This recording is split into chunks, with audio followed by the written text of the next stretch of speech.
Yes, hello everyone, a warm welcome to this session, which is co-organized by the Wittgenstein Center for Demography and Global Human Capital and the United Nations Population Fund, UNFPA. Depopulation, a cause of concern, a reason for celebration, or simply a new reality requiring adjustment. This is the topic of today's conversation.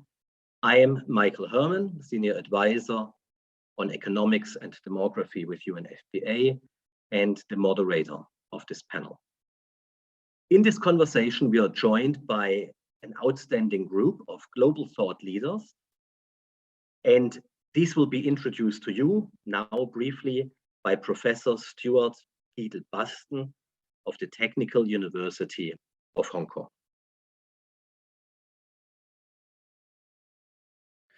Well, hello from Hong Kong.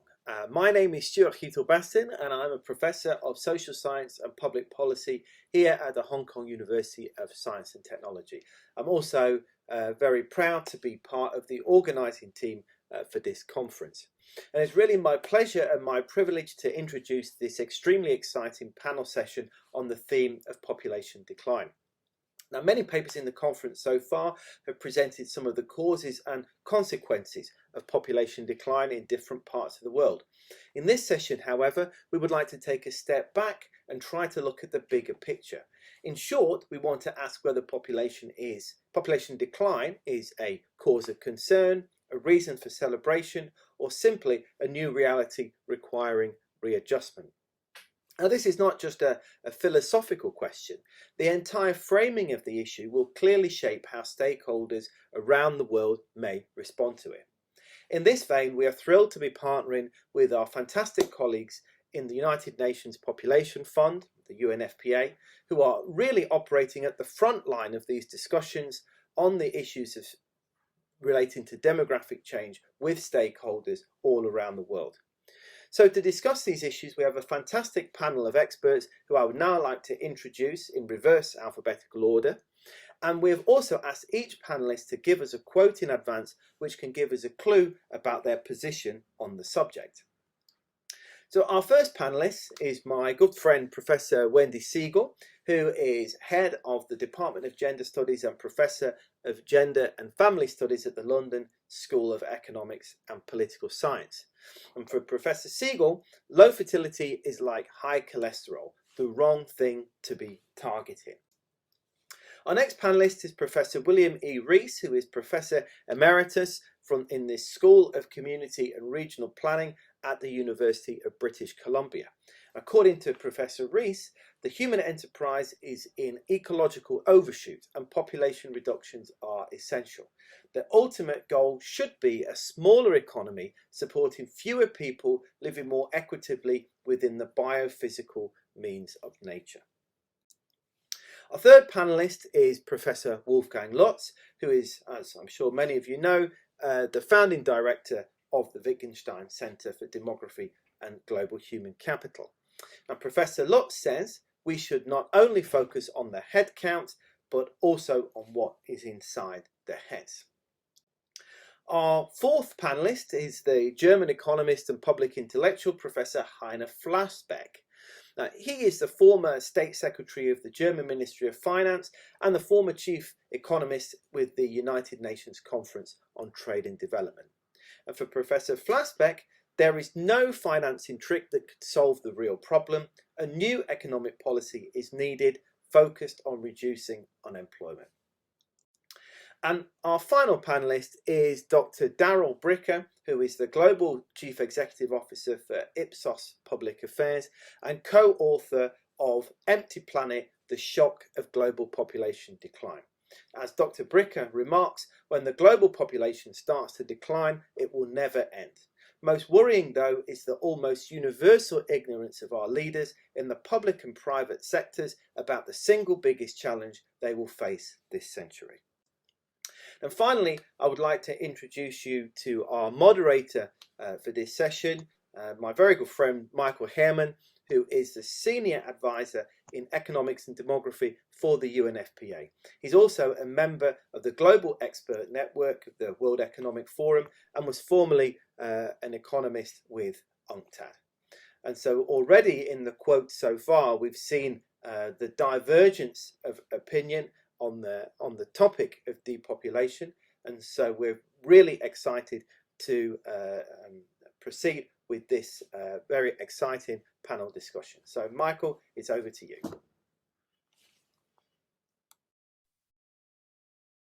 Thank you very much. If you, based on the last picture of the moderator you saw, wonder who I am, let me assure you I'm the same person. That picture is just a few years old. Professor Lutz, population growth was the major concern for most of the last century, for most of the countries. The Wittgenstein Center is now organizing a conference on depopulation, the causes and consequences of depopulation. Maybe you could tell us, what motivated you to organize this conference on this topic? Is depopulation a trend that is here to stay? Professor Lutz. Thank you very much, and good evening around the globe. So the depopulation, or maybe a less dramatic phrase like population decline, has been a reality in many smaller regions. We've seen this all within countries. Certain regions are losing people, they are migrating to the cities. In the past, sometimes this out-migration from the rural areas has been compensated or even overcompensated by high birth rates. But now, in particular in Europe over the last decades, we have seen a regional depopulation.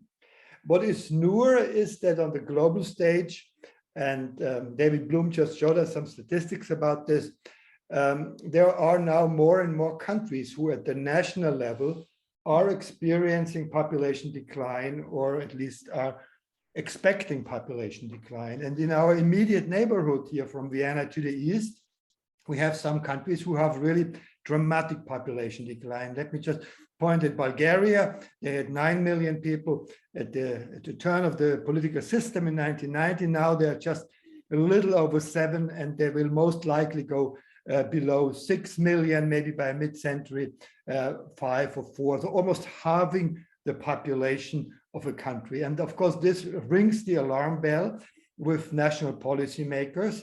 They are not only concerned about the economic consequences, they are concerned about their country sort of disappearing. And if you add some nationalist feelings, of course, they're afraid that their own nation will be much weaker than other nations.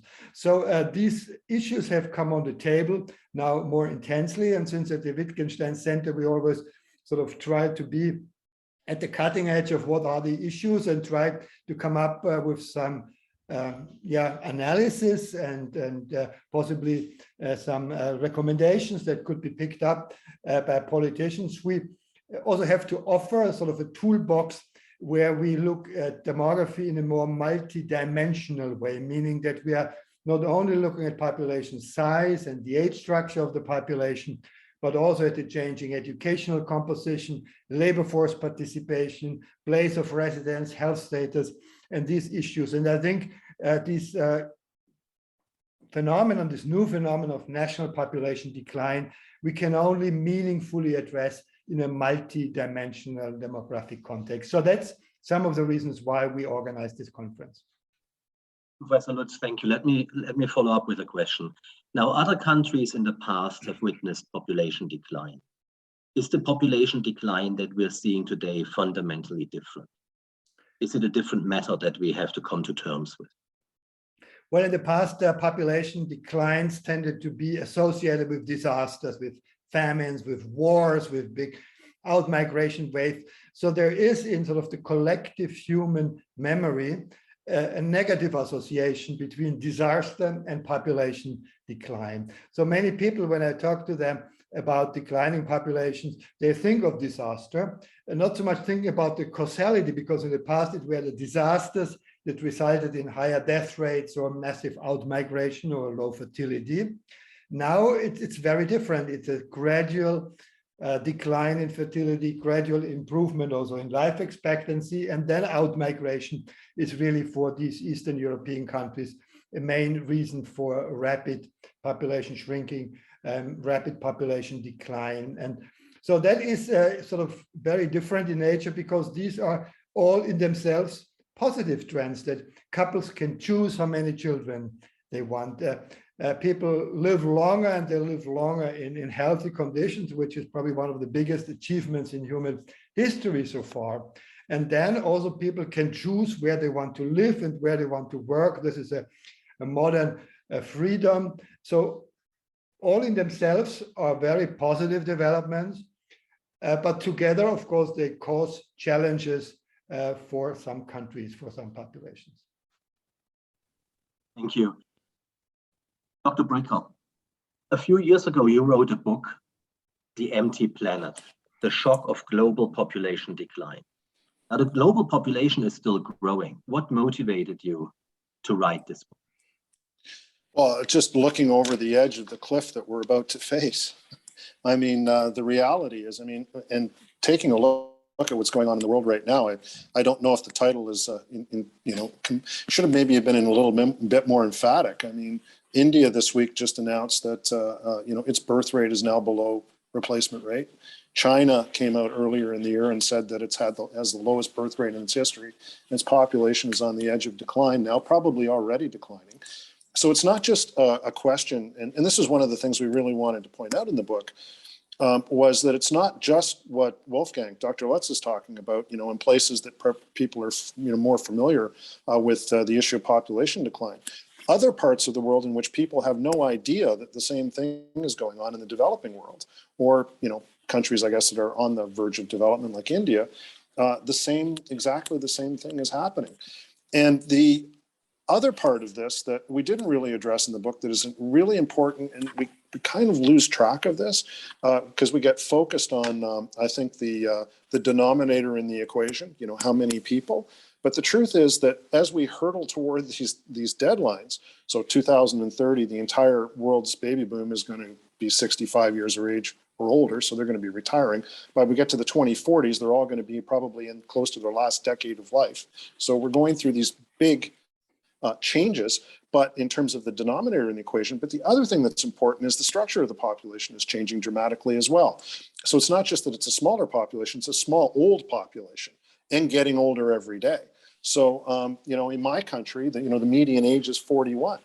In China, the median age today is 39. United States, it's only 38. But if we go to some of those European countries that Wolfgang was talking about, they're in, well into their 40s. Japan now is 48. So it's not just that we're hurtling through time and shrinking as we go forward. It's the structure of that population is going to be very different, which was something that we wanted to point out in Empty Planet as well. Thank you. Would it be fair to say that you see it as a problem, population decline?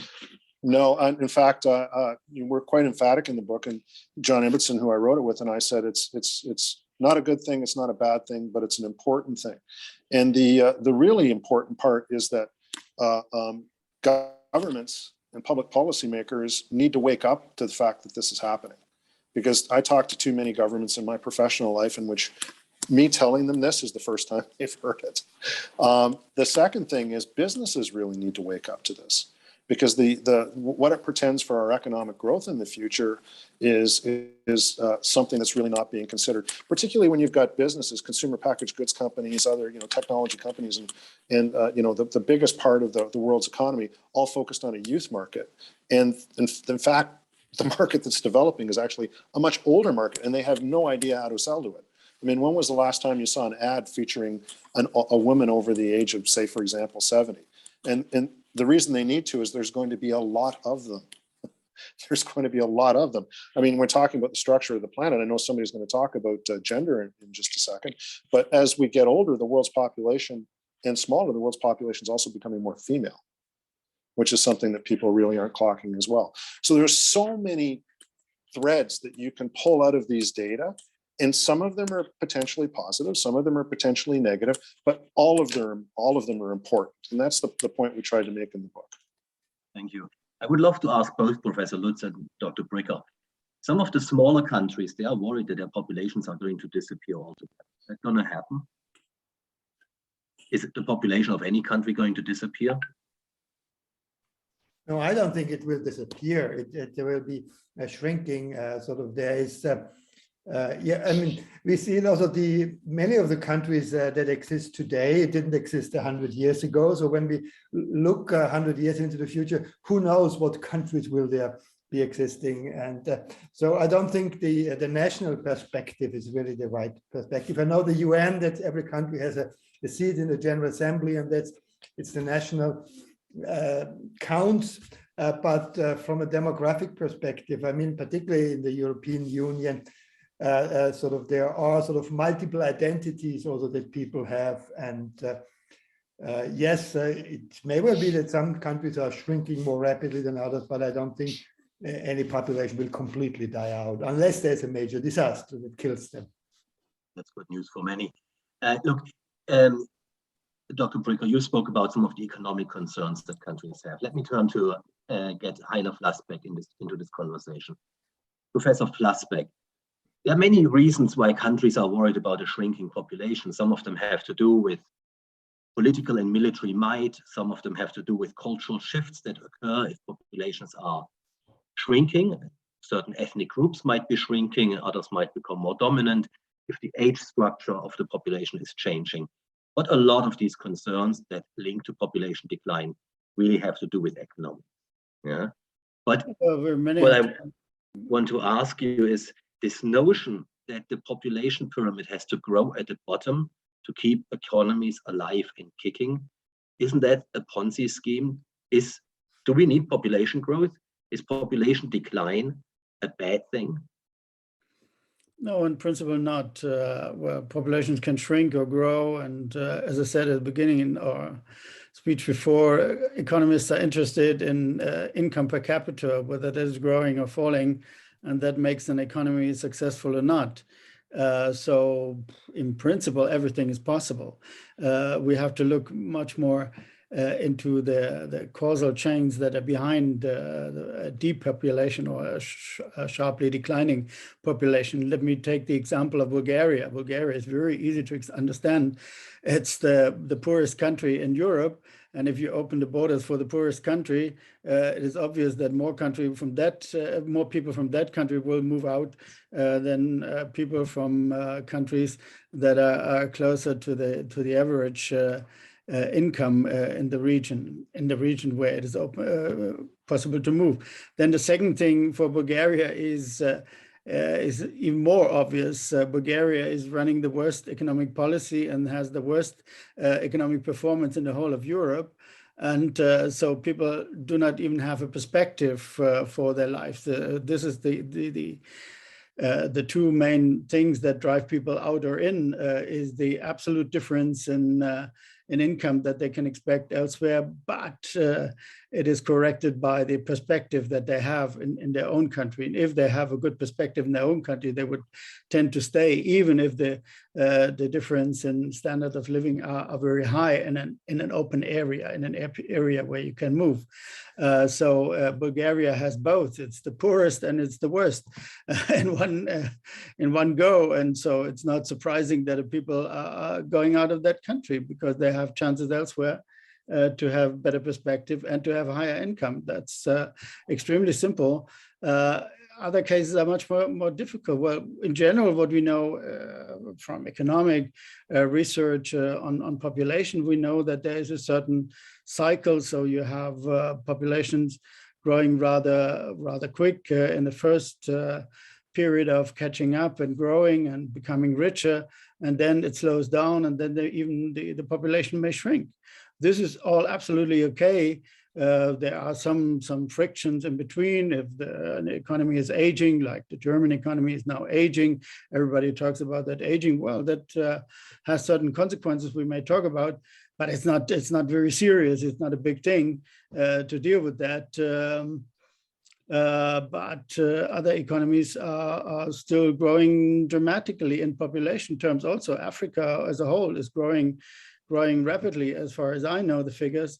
So that is, for many Africans, gives a lot of hope but this hope can only be, so to say, made real if Africa is able to do the same thing that all successful countries do, namely to produce income for these people that give them a decent living.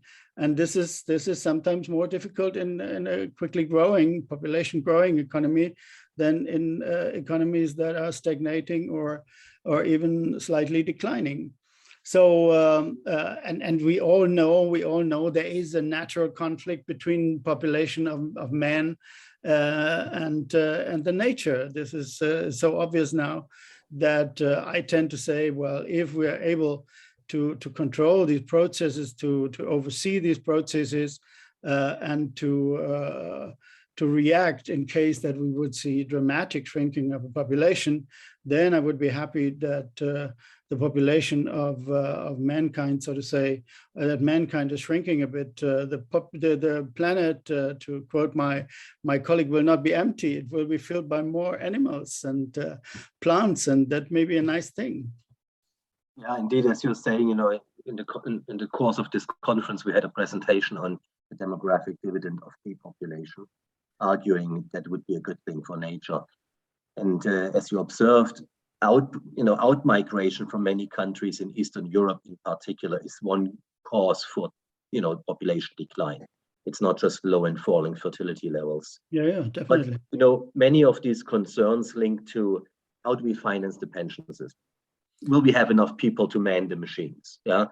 Will the innovative potential of economies collapse? If everybody is older, are these economic concerns justified? Is aging or decline basically an impossible challenge for pension systems, healthcare financing, productivity? No, it is not. It's a challenge for, say, 20, 30 years. It's a transition period. If you go from a high level of population to, say, 20% lower, nobody talks about a permanent decline, a rapid, dramatic decline. So if the movements are very slow and you have a certain jump due to the baby boomers in the 60s, or I don't know what, then you may have some frictions for 20, 30 years, which means that an aging population obviously means that the younger people have to pay more or the pensioners get less. That's very simple. And that is in all kinds of systems like that. That's why my quote was about financial tricks. If you have a pay-as-you-go system, it is like that. And if you have a funded system, it's exactly the same, because always the younger generation has to pay the more elderly people who are around, and that costs a bit more. Either then they're willing to pay, then they give up some of their actual income, or they're not willing to pay, then the elderly people have to suffer for 20, 30 years. But suffer and means can be on a very high level. If you have ongoing productivity growth in Germany, that would mean that in 20 years' time, the people, the then active people have to pay, instead of 20% contribution from their income, 22%, and but from an income that may be 20% higher than today. So what's the problem? There's no problem. It's just politicians create problems out of this, because they make a taboo of the contribution level in Germany. Everybody says above 20% will kill the economy, which is just stupid, which is just nonsense. So these are the things are more ideological. In reality, in my view, it's an easy thing. Thank you, Professor Flassbeck. I would like to bring in Professor Sigle. Yeah, Sigle, Professor Sigle. Thank you. I just wanted to say, following on from the economic issues, I think it's really important to recognize that one of the reasons many countries have low fertility is because we had a massive population control program, and we told poorer countries that they would get wealthier if they would have quick fertility decline. And what we did was exogenously decrease fertility when countries didn't necessarily have the institutions in place to help them economically take advantage of a youth bulge, and now they're facing aging populations, and we're importing people from their troubled economies. And I think there's a huge international social justice issue that we really can't ignore when we're talking about this. It's really not too much of a stretch to say part of the reason countries like India have low fertility is because we spent years and years and years telling them that that was what they had to do to modernize. And if they adopted our pension systems, it's because we told them that we had the right answers in terms of what welfare states look like. And it seems to me that we owe them some reparation, and we certainly owe them reimbursement for all of the health and education and investment they put into the people we import here into our NHS, for example. Sigle, let me ask you, in UNFPA, we work with governments, and more of them are coming to us asking for advice how to stop or reverse population decline or population aging. Yeah. And many of them, regardless of our advice, decide ultimately to pay rewards to mothers who have more children, to put out maternity funds, maternity capital, and the focus many times is really on raising fertility level. Yeah. Now, we're quite clear, I think, that efforts to reduce fertility in many of the countries in the past were highly problematic from a human rights perspective and from a gender perspective. Our efforts to increase fertility, which are typically based not on disincentives or punishment, but incentives, monetary payments and others, equally bad from a rights and gender perspective? Population is a macro concept, and trying to manipulate the behavior of individuals to make the population look a particular way is always risking human rights violations, because you're making the well-being and interests of the individual secondary to your population pyramid. So my gut reaction would be, and I'm sorry, I was looking through the participants, and I know some people heard me use the cholesterol example at IUSSP a few years ago. Also, but sorry? All good. But cholesterol is a surrogate marker. Cholesterol tells you that you might get ill, but if you take certain drugs that reduce cholesterol, they make you really, really ill, because cholesterol isn't a disease. What we want is a socially just society and a socially just world, and that involves helping individuals flourish and live the lives that they want, not help them make the decisions that will put us on certain league tables with certain dependency ratios. Sometimes we tell countries, look, most of the persons, women and men, they would love to have 2 children. Yet you're living in a country where they have fewer than 2. They have 1, yeah, or they have none. And the difference between actual and desired fertility, of course, with some caveats, we argue, could be seen as a space for rights-based policies to help women and men achieve their desired fertility. Yeah. Yes, so if their declared intention is higher than their actual, we say, well, there must be something a state could do to help women and men achieve their desired fertility. That's maybe address issue. Yeah. That's the line that the European Union takes. They're just helping people have the number of children that they want. But my concern is, what is that data actually showing? I was involved with supervising a PhD student a few years ago at LSE. And if you prime people with questions that get them to think about their own mortality, they systematically report wanting more children.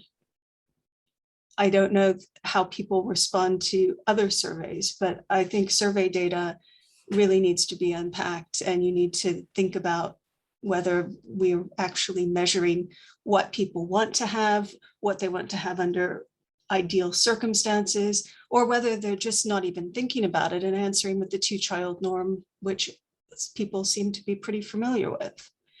I'd have to be really convinced that there were seriously thwarted intentions. the other thing I was going to say is I pointed to the fact that we spent a whole lot of time telling countries they needed to decrease their fertility quickly and that they would develop as a consequence. And I think not seeing the interplay between the economic development and fertility decline and how they coincided in the global north and imposing fertility decline without paying attention to economic growth created lots of problems. You need to think about everything as a system, and part of that system is the stories that we tell as politicians and as commentators. The more we talk about how hard it is to have children, the more we talk about how people need to be responsible parents and have children at the right time. And we have economic institutions which are set up so that the right time is always to delay, simply focusing on individual decision makers and not the wider structures of society, while at the same time telling people we'd really like them to have children, but it's really hard, doesn't seem to me like a very good equation for moving society in the direction you're saying people want. And I guess I would question whether even wanting that was ethical. Yeah, I mean, it's often argued that gender equality, greater gender equality in the housework, in child rearing, income stability, these are conditions that help women and men have more children. And these are not bad things, I guess. They are good things. Yeah. Of course, we know also from recent evidence of Nordic countries that this might not be enough to actually reverse fertility trends. Heiner, before Heiner, briefly. No, go ahead. I want to bring in Professor Rees. Yeah, and I want to ask him, we're talking about what one could do to lift fertility levels. Is this giving you shivers? Okay. Frankly, I don't think we should want to lift fertility levels. As I said in my statement at the outset, the world's in overshoot.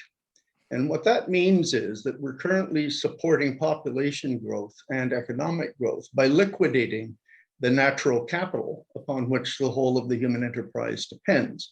So it's not really growth at all. It's growth through liquidation of major assets. So when you think about such things as the erosion and destruction of soils, most of our agriculture today is field hydroponics. Without the inputs from fertilizers and other petroleum-derived substances, we couldn't produce the food we grow because we've ruined the world's soils. We're deforesting the tropics. We're causing climate change. The oceans are polluted. Every one of our so-called major environmental problems is really just a symptom of the real issue of overshoot. In fact, I would call the current fascination or fixation on climate change as a distraction from the real underpinning problem.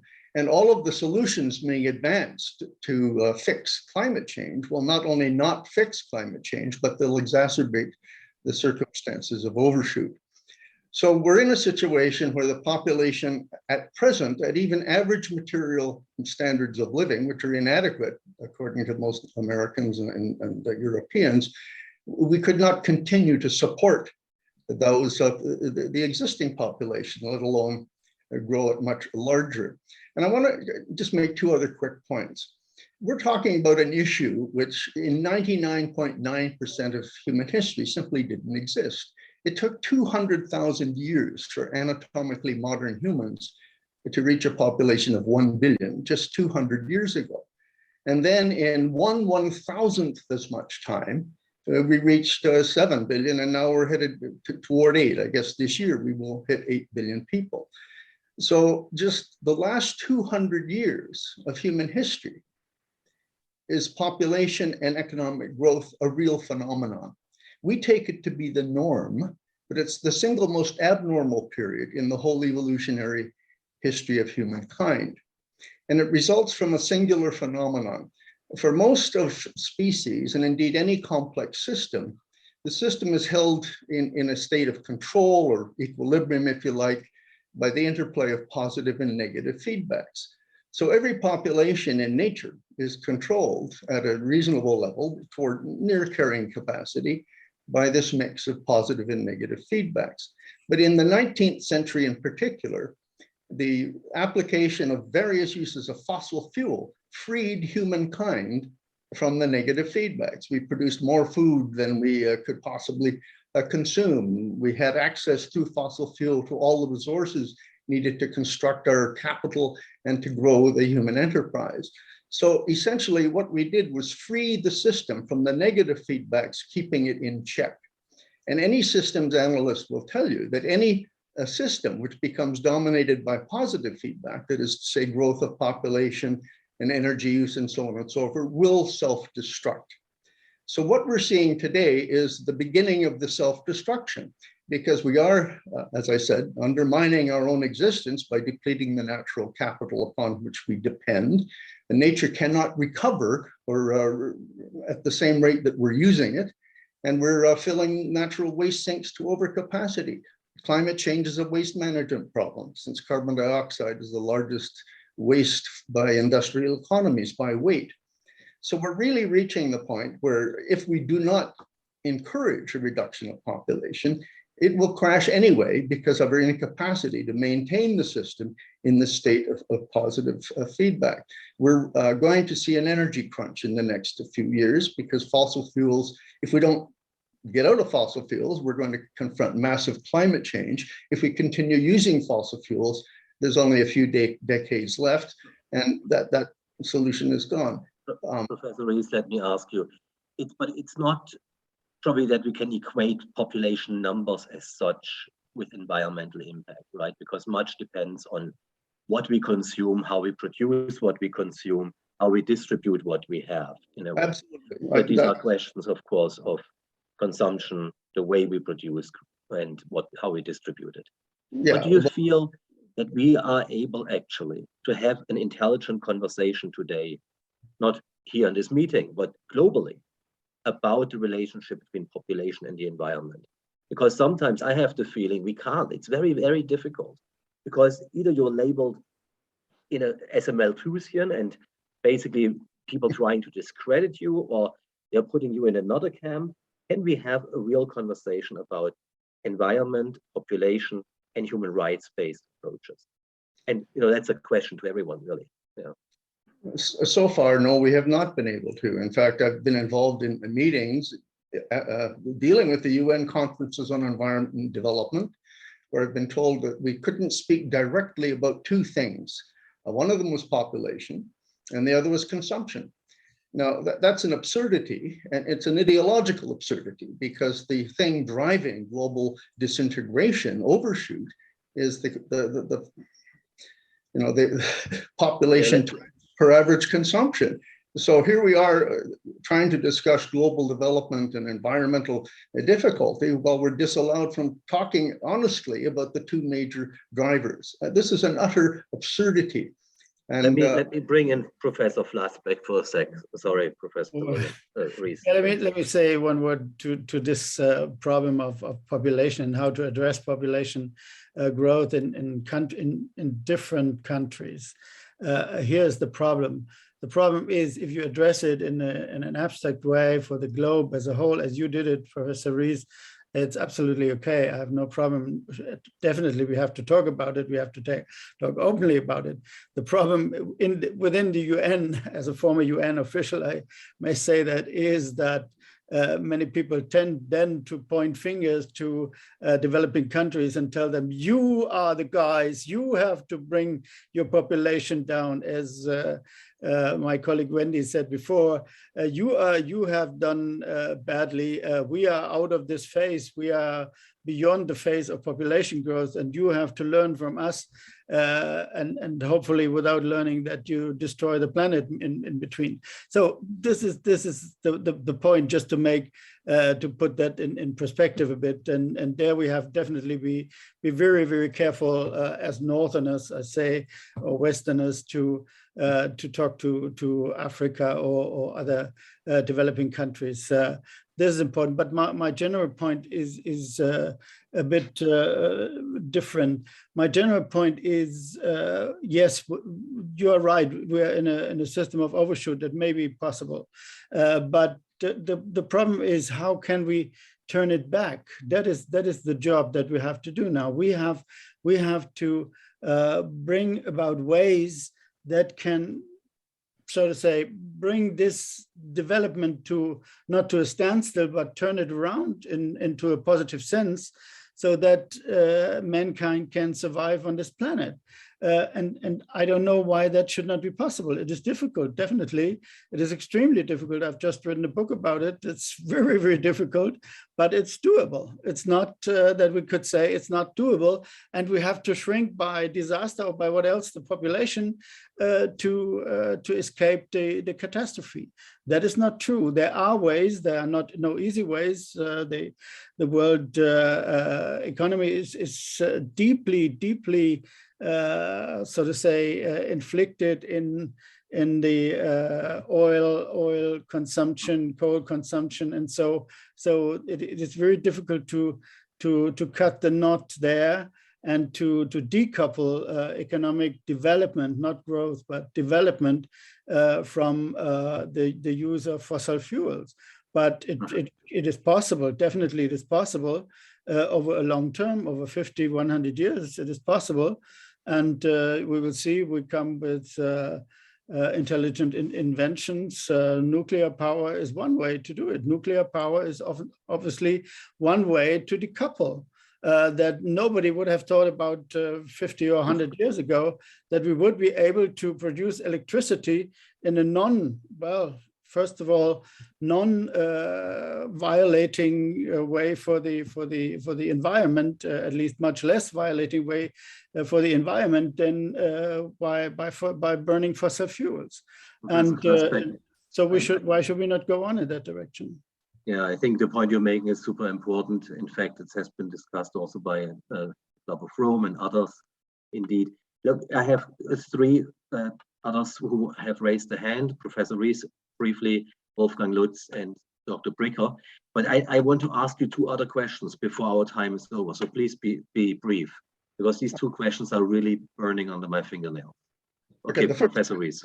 Yeah, everything I've written emphasizes that the first world is guilty of overconsumption, obviously, and responsible. About a quarter of the world's population have taken 90% of the world's carrying capacity. So there's a question here of egregious inequality, which must be addressed simultaneously with the population question. So we are talking about, if you really want a plan for the future, it's depopulation accompanied by redistribution of the world's wealth. And there's no question that that's going to be the massive question facing us in the future. In terms of energy, I think we have to remember that energy is the means by which we acquire everything else. People underestimate the power of exponential growth. Half of the fossil energy ever used by the human economy has been used in just the last 30 years.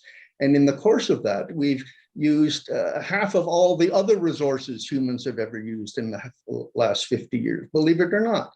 And if we double again, then we can say that in many cases, for many key resources needed to grow the human enterprise, we will consume more energy in the next doubling than in all previous human history, which will certainly undercut and destroy. If we do not change. Well, I think I have to come back now to let me pass the floor to Professor Lutz briefly, and then to Darrell Bricker.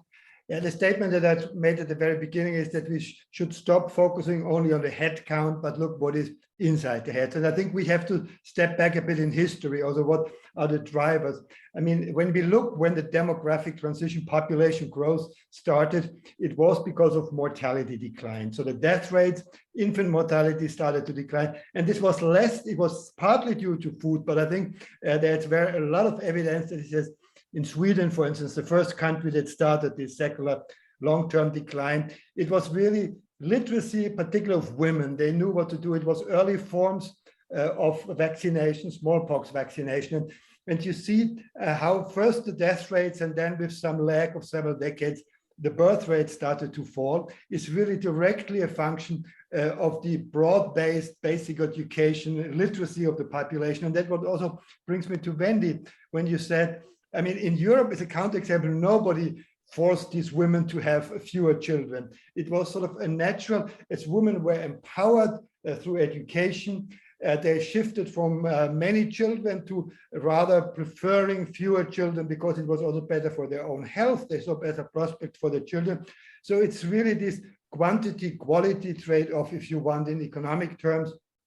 And this education, particularly of women, is also what drives the trends today. I think we should not emphasize the role of family planning programs. Yes, they play a role here and then, but it is this secular empowerment of couples, and in particular of women, to choose their number of children. And that is also for the future. If we look like in any African countries, we see the more educated women have much lower fertility than the least educated ones. And so this is also a very benign policy of the future. I mean, nobody can say anything against more education, more empowerment for women around the world, which more or less by itself will lead to lower fertility.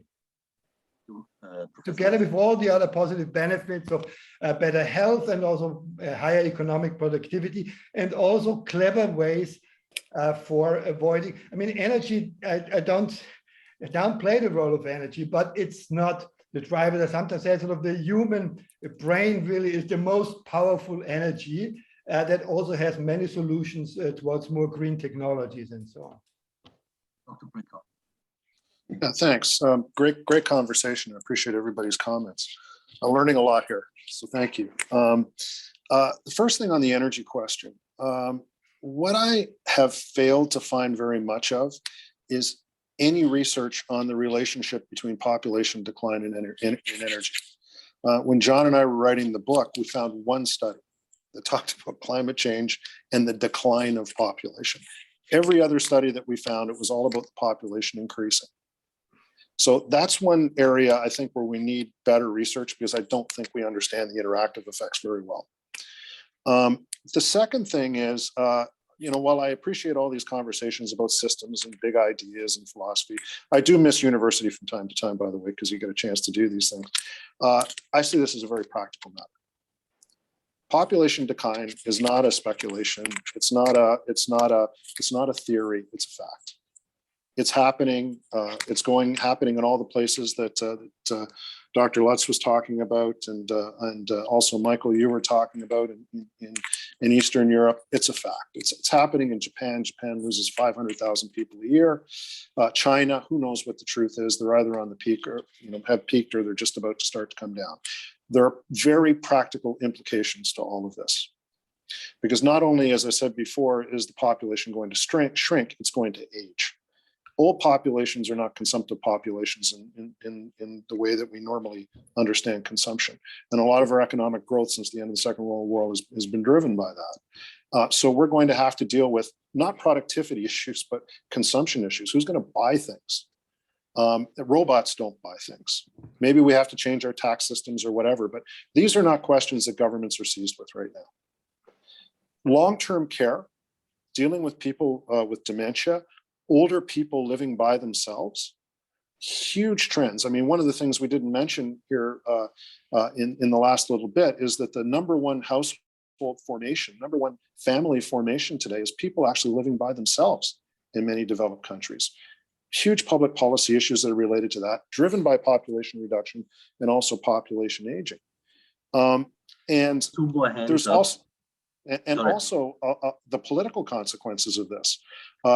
The generational pressures that are going to be created by the smaller group of people who are going to be at the bottom and the larger group of people at the top who have different demands for services for their lives is going to be incredibly interesting as we go through the next 30 years. So this isn't even a question that we're going to be talking about 100 years from now. It's facing us right now. And 2030 is 8 years away. And the entire baby boom is going to be retired. Who is going to pay for that? I mean, that's already on the minds of policymakers, at least in some of the countries. North America, not at all. Yeah. I mean, every time I walk into a meeting, this is a revelation. Yeah. In Eastern Europe, it's different. Yeah. Yeah, that's why I've been talking a lot to the Serbians lately. Anyway, okay. I've said enough. Over to my colleagues. Thank you very much. No, I see other hands up, but I would like to ask you something else. There's this notion of a stable or optimal population. Yeah. Lots of demographers, if you ask them, they say, well, 2.1 stable population is a good thing.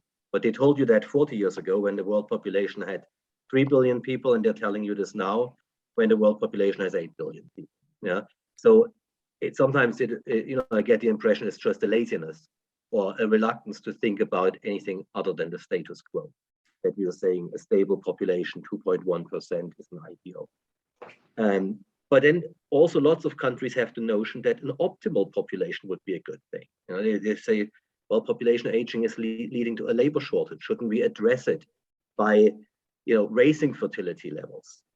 And for me, a big question that I have is, how would we even know what an optimal population is? On the basis of what?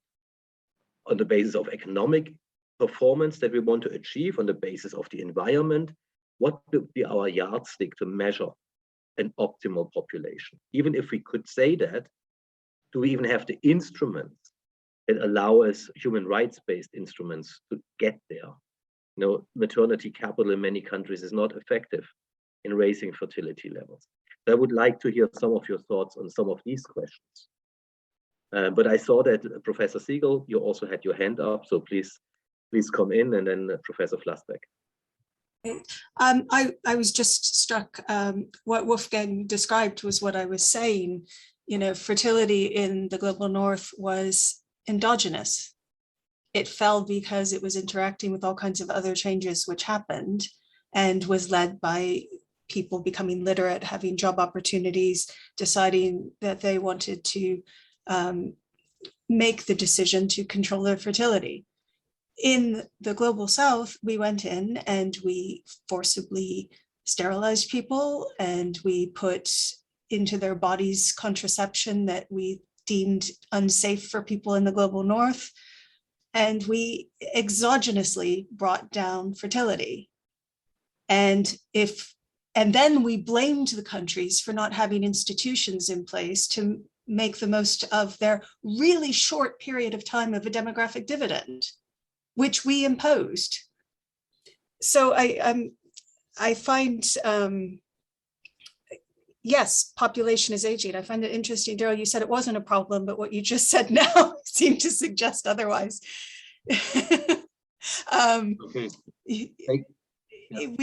I think in the end, we've got to stop thinking that there is something that we can control and an equilibrium that we can move towards, because over and over again, what we have found out is that the world doesn't move into stasis and equilibrium. It's a dynamic system, sorry, Darrell, that continues to change.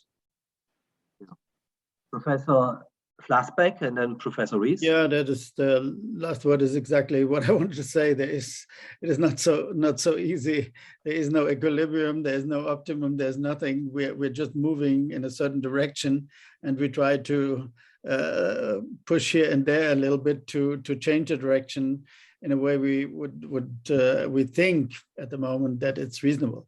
So first of all, I think you have to analyze the reasons for decline of population. As I said, Eastern Europe is a special case, forget about it.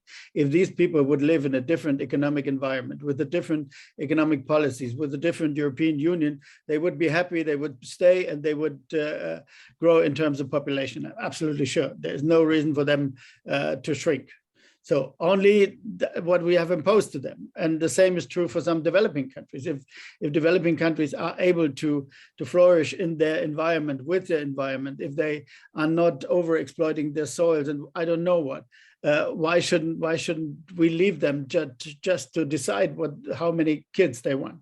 We should advise them to go for a pension system when they're growing, when they're catching up, a pension system that makes them independent of many children when they get old. That is one of the main reasons in Africa and elsewhere that people have a lot of children, because that is the insurance for their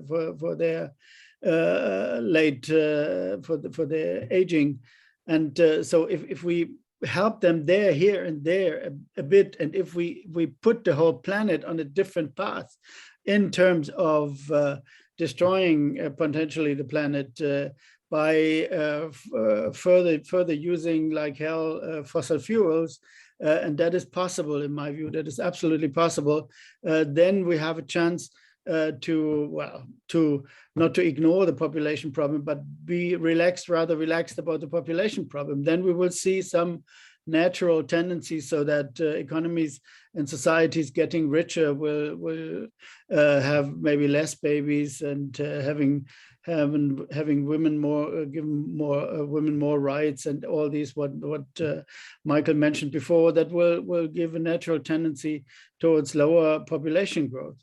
And then we have countries, I mean, the example in the world, my last sentence, is China. Look at China. China is the most successful country that we ever have seen in the last 200 years in such a time span of 40, 50 years. And it's the highly dense country. It's has an enormous population. It is a small country given the size of its population, but it has managed to do it in a certain way. The environment has dramatically suffered by that. That is absolutely right. So, but then they have done something that I do not that I would not have done. I would not have done this brutal measures of say, depopulation, but now they have a tendency towards shrinking population, and that gives them a chance. It gives them a chance to go back to a life that is more in conformity with the limited resources of nature. Professor Flassbeck, thank you. 3 more minutes to go. Professor Rees, Professor Lutz, please be brief in your comments. On to Wolfgang's comment about public health. Absolutely, it was a key factor in population growth, but you could not have sustained that population growth without all of the other impacts or products of fossil fuel. Secondly, I have to resist this question of change. There are dynamic equilibriums. Every natural system has a dynamic system, multiple equilibrium points, not all of which are favorable to human existence. Climate scientists are telling us we're heading now toward tipping points as we press the climate system beyond limits. If the climate system goes into runaway hothouse conditions, it's all over for the rest of humanity. So it's simply incorrect to think that there are not optimal states for certain systems as far as the human system is concerned. And we can certainly estimate that for human populations. If you had a small island of 100 square kilometers, we would know very quickly how rapidly that would fill up, and people would begin to debate what standard of living do we want? What standard of what level of population can we sustain at that standard of living? Earth is an island, and we can measure human demand against the supply of biocapacity. That's what we do with eco-footprint analysis. And if you do that, you could support maybe 2 billion people at North American material standards indefinitely. Professor Rees, thank you. Look, now we are really down to the crunch. Professor Lutz, you have the floor. A very brief attempt to answer your question. How many people can the planet support? Joel Cohen has written a wonderful book about this, coming up from estimates that are just a few million to 1 trillion, just depending on what technology you're using. But many ecologists, I agree, say something like 2 to 3 billion people is a viable number. And actually, if you assume that all the world population will converge to about 1.5 TFR, which by the end of the century, which is about what we have in Europe, then in 2200, we would already be there. I mean, that's where the world would be heading. And that would be possibly an ecology stream. But I don't want to go into these speculations about what is the absolute number of people. The more relevant question is there an optimal fertility rate? And here we've also have done some simulations depending like what you factor in, if you factor in the environmental harm, also the cost of education. But whatever we do, it comes up below replacement level. It's somewhere like 1.4 to 1.8, depending on how you put the model. That this is, in a way, from a societal perspective, the optimal replacement rate. And actually, we are not so far away from that. Thank you. I see other hands up. Professor Sigle, you want 20 seconds? It'll Otherwise, be super, we're over. it's a super quick clarification. Professor Rees, I was actually referring to social systems, and I think the problem is to expect social systems to behave like the natural world. I was talking about fertility levels going to an equilibrium. We have forever expected that because of exporting conceptual frameworks of the biological world and expecting the social world to behave that way. So I wasn't at all saying that there aren't multiple equilibria systems in nature. It's just that we have done ourselves a disservice repeatedly by thinking that that's what the social world does. And the fact of the matter is the social world keeps changing. Lo and behold, the global north wasn't the pinnacle of development. I think that is actually a great conclusion. The social world keeps changing. Demography keeps changing. You know, I many times think we should, rather than trying to adjust population numbers to whatever optimal level we want them to be, we should try to adjust the systems to match the people that we have. This conversation is impossible to wrap up yet in many ways. It's impossible to draw a conclusion, and I will not. I will just say this, that this is an ongoing conversation in the region of Europe, in Asia, and elsewhere in the world. And we're looking forward to engaging with you on these issues. And I would like to thank everyone who stayed put. I also would like to thank everyone who posted comments. I'm very sorry we couldn't address them, but they are well noted. And I would like to turn back over to the organizers, Ekaterina, for final words and the closing of today's session of the conference. Thank you very much, everybody. Thank you.